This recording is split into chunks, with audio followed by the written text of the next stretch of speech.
What is going on, YouTube people? Neo Cards and Comics here. Today we're going to have a little chat about the modern card show.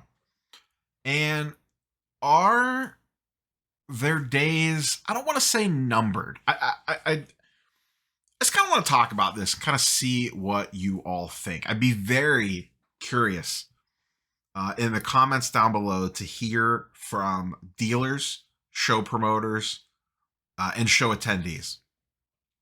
Just kind of give your perspective on kind of what you think about this. I'm just going to kind of talk about this, kind of where my headspace is at, just kind of based off stuff I've been hearing from the sidelines.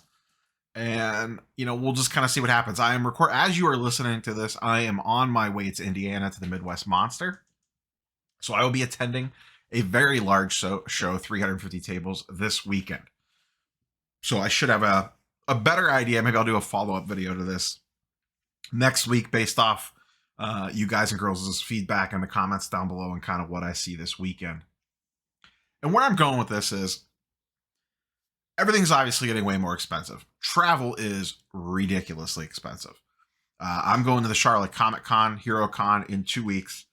A plane ticket from Northeast Ohio to Charlotte, direct flight, it's like an hour and a half, was $500 to $600 round trip. It's actually, even with inflated gas prices, it is cheaper for me to drive, let alone the fear of flight cancellations, rebooking, and all that other stuff when you're just going for a couple days. You don't have a whole lot of wiggle room there. And then, if you are driving, that's still expensive. That eats into things. The trip to Indiana is probably going to cost me $200 in gas, rough guess. The hotel room was $250 plus, let's just call it $50 in food, just, across 2 days, breakfast, lunch, dinner, lunch and dinner, if I just get like some, fast food or whatever, but let's just, loosely say. So that's $500 in travel expenses right there. And I am not going as a dealer to this show. I'm going as a show attendee to potentially buy stuff, maybe sell some stuff, trade some stuff, whatever.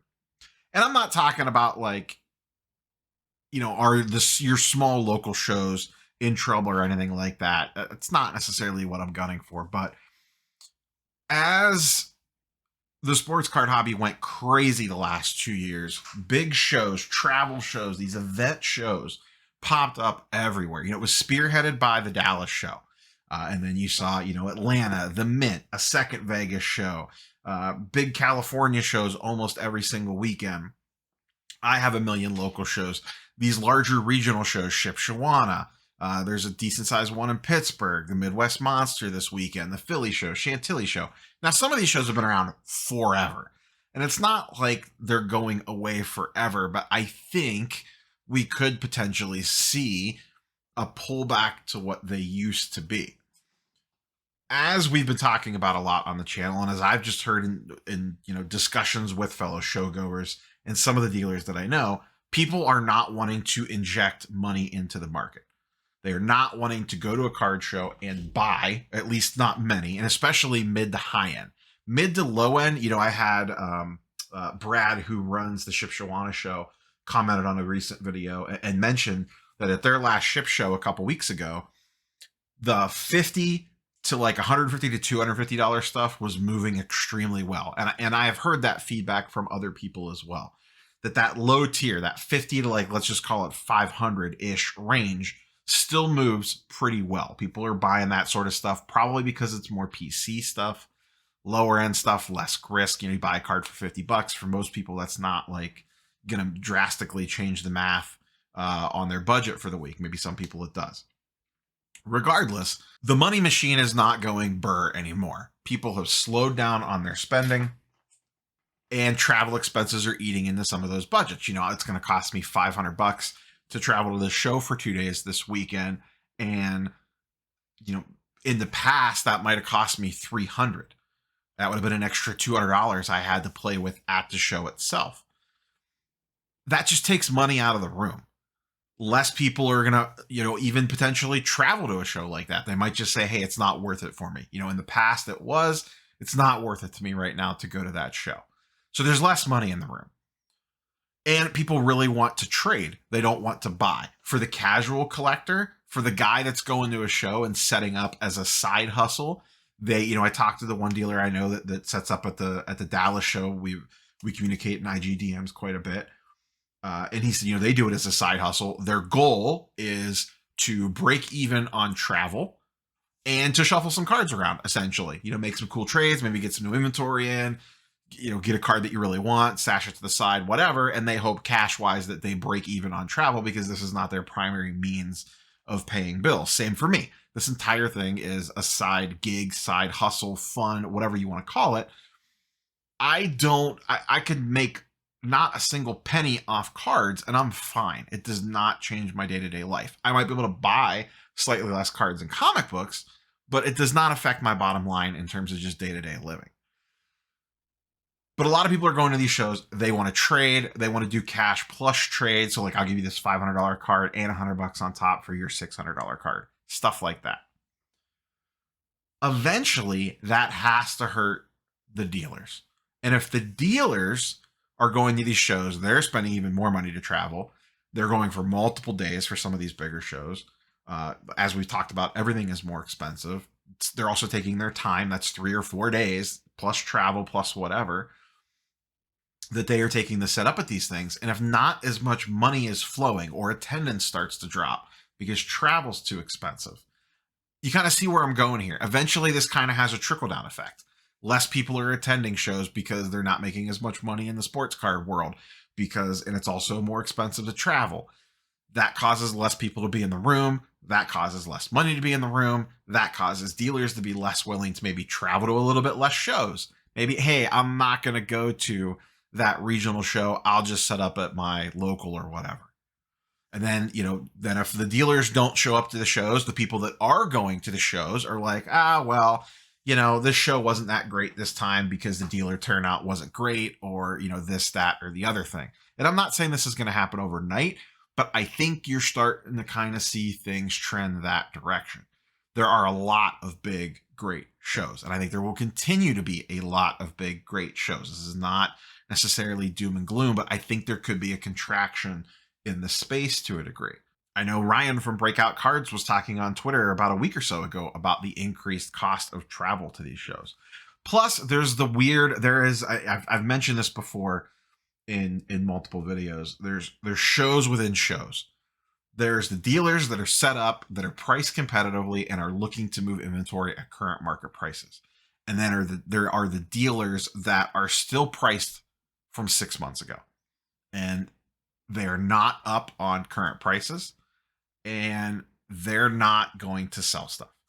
That also leads to a very frustrating experience because if you are walking around the room and there are cards that you want to buy, and I'm not talking about super rare stuff, things that have a decent amount of transactions to them that, generally speaking, what this sells for. And if it generally sells for around $500, even if the dealer's firm at around $500, that's fine.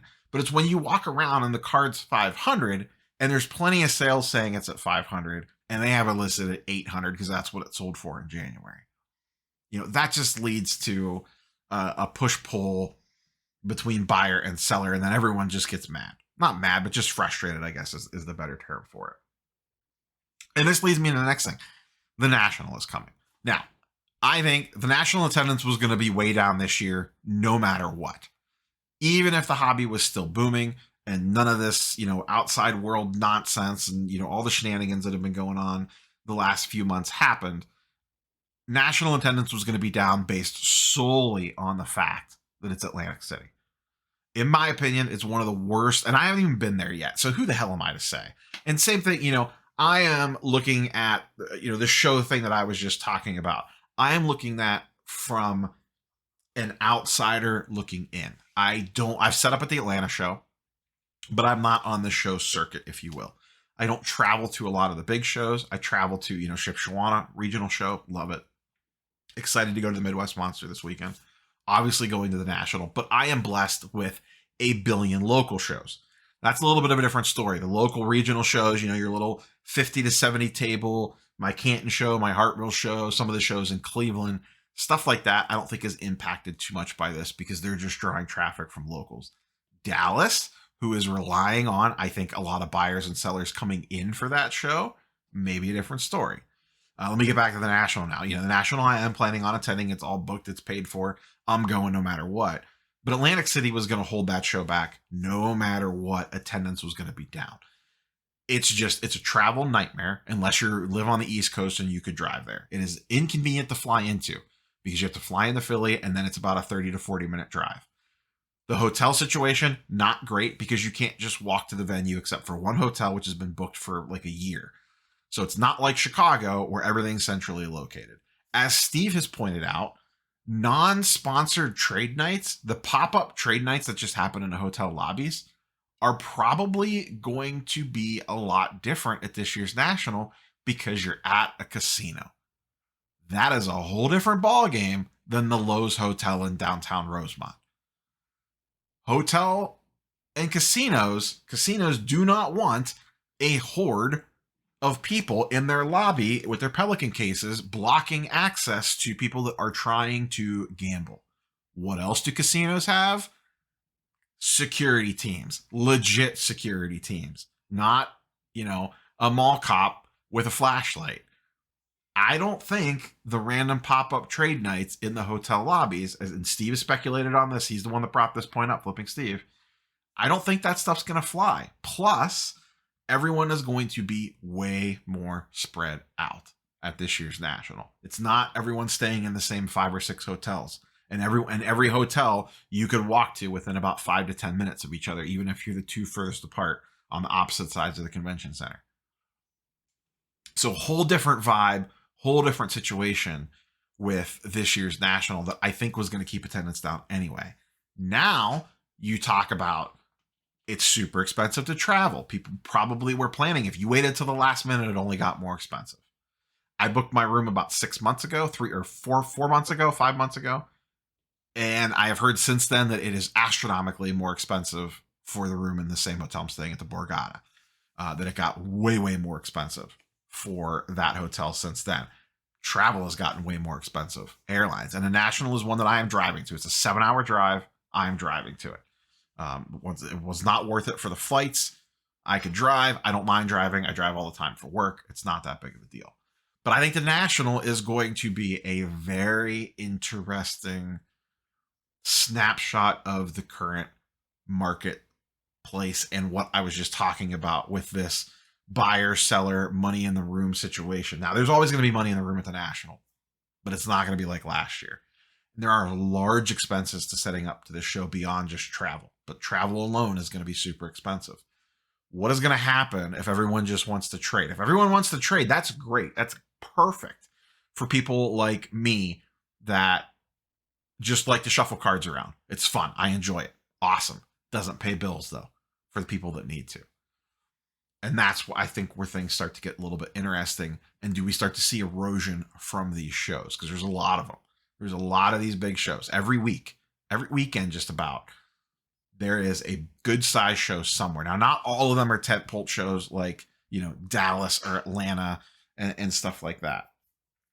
But I just think we're in for interesting times. I am very interested in the Card Talk guys. Ryan was talking about this, Card Collector 2, on their podcast this past week about using this Midwest Monster Show as an idea, as a preview for what the National, what the vibes in the room might be like for the National. Because this is a pretty big show. 350 tables is a big show. So it'll be interesting to see what the vibes are like this weekend at the Midwest Monster. And I think that could be a preview of what's to come for the National. So I'm very curious, just from going to this show, does that give me a preview of what's to come and kind of what the room feels like? What do the dealers feel like? What's going on? Is this going to be a triggering event for people to get more realistic on pricing and actually move stuff at current prices? Because guess what, guys and girls? Your card that's now 500 that used to be 1,000 and you're holding out to not lose on it, it's probably not getting back up to 1,000 ever again, depending on the card. Some will, most won't. Jeff Wilson, Sports Card Investor, did a fantastic video the other day talking about selling at a loss, and not necessarily selling at a loss, but just don't worry about what you paid for. What you paid for, it's what you paid for. You can't change it. Unless you got a DeLorean, you can't change it. It is what it is. You just got to suck it up and eat it. And, you got to sit down and do the math. What makes more sense? What is more viable? The card that you have in your hand that is currently valued at $500, does it have a better chance of increasing, or could you take that 500 and use it for something else that has more upside to increase faster or quicker? Or just stay stable in the way that the market is shifting downwards. That is one of the biggest mistakes people made, and Jeff really nailed it in that video. It's something that I've talked about before, selling at losses and just eating it and moving on from cards. If it's a bad situation, just take it on the chin and move on. It is what it is. It's done. It's a sunk cost. It's done. So once again, very curious for your thoughts and comments down below. If you're a dealer, a show attendee, whatever it is, if you're attending card shows on either side of the table, let me know, what do you think about this? Do you think I'm on point here? Do you think we're kind of heading to some weird spot on card shows? And like I said, card shows are never going to go away. The National is always going to exist. The Philly Card Show is always going to exist. The Dallas Card Show, always going to exist. It's not like these shows are going under. But is there going to be a shift in how popular they are? Because like we've talked about a ton. Shows are packed. Prices on cards might be falling, but shows are absolutely packed. And it's not necessarily all people trying to sell to dealers. So interest in cards is there. People want to acquire new cards. People want to move cards around. In this current marketplace, they just don't want to spend cash on it. They want to shuffle slabs around, for lack of a better catchphrase, which is great for a lot of people. But for people trying to pay bills on this, it's got to be a little bit scary. So once again, curious for your thoughts and comments down below. If you're attending the Midwest Monster, track me down. I will be at the show Friday afternoon. I will be at trade night, and I will be at the show planning on most of the day Saturday. If you haven't already, smash the like button, subscribe if you haven't. Probably not a Saturday video unless something wild and crazy happens at the Midwest Monster. If not, Sunday update at some point in time. Just don't know when, depending on what time I get home. And then I'll probably do a separate recap video of the Monster on Monday, most likely. So catch you guys and girls on the next one. Hope to see you at Indy. Peace.